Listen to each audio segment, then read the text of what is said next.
actions, not words, should be the ultimate measure of our commitment to securing peace and stability in the South China Sea. Sa isang sesyon ng Association of Southeast Asian Nations, diniin ni Pangulong Bongbong Marcos na kinakailangan kumilos para mapanatiling mapayapa ang sitwasyon sa South China Sea. Isa rin itong rason kung bakit nangangailangan ng dagdag budget ang Department of National Defense o DND ayon sa mga opisyal nito. Ipinaglaban ni Defense Chief Gilbert Teodoro sa House Appropriations Committee ang modernization program para paigtingin ang kapabilidad ng armed forces na protektahan ang teritoryo ng bansa.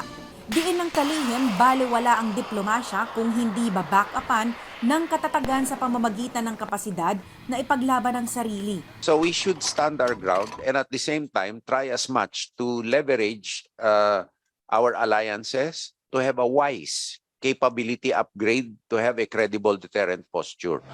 Kamakailan lang matatanda ang binomba ng tubig ng Chinese Coast Guard ang tropa ng Pilipinas sa Ayungin Shoal. Dito papasok ang Multi-Phase Military Capability Upgrade Program ng Armed Forces. 50 billion pesos ang proposed budget para sa 2024.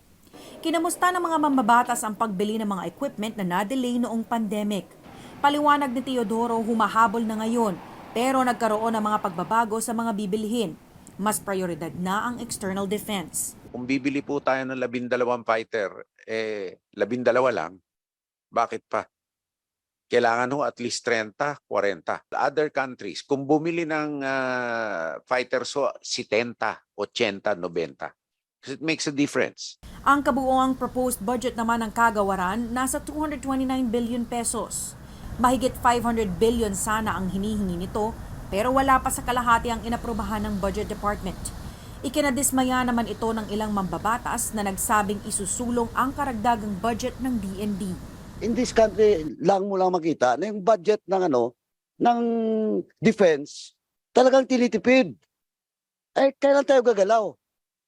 Nasa footsteps na natin yung kalaban. Sabi naman ni Teodoro na iintindihan niyang may ibang prioridad ng administrasyon gaya ng food security, connectivity at iba pang social services. Pero hindi raw maikakaila na may epekto ito sa galaw ng bansa sa West Philippine Sea. It would leave gaps in our command and control, gaps in our ability to deter incursions and to detect incursions into the West Philippine Sea. Samantala, nakiusap din si Teodoro sa mga mambabatas para magkaroon ng special provision para mabigyan ng overtime at hazard pay ang civilian employees ng ahensya, gaya ng disaster assessment teams ng Office of Civil Defense. AC Nichols, CNN Philippines.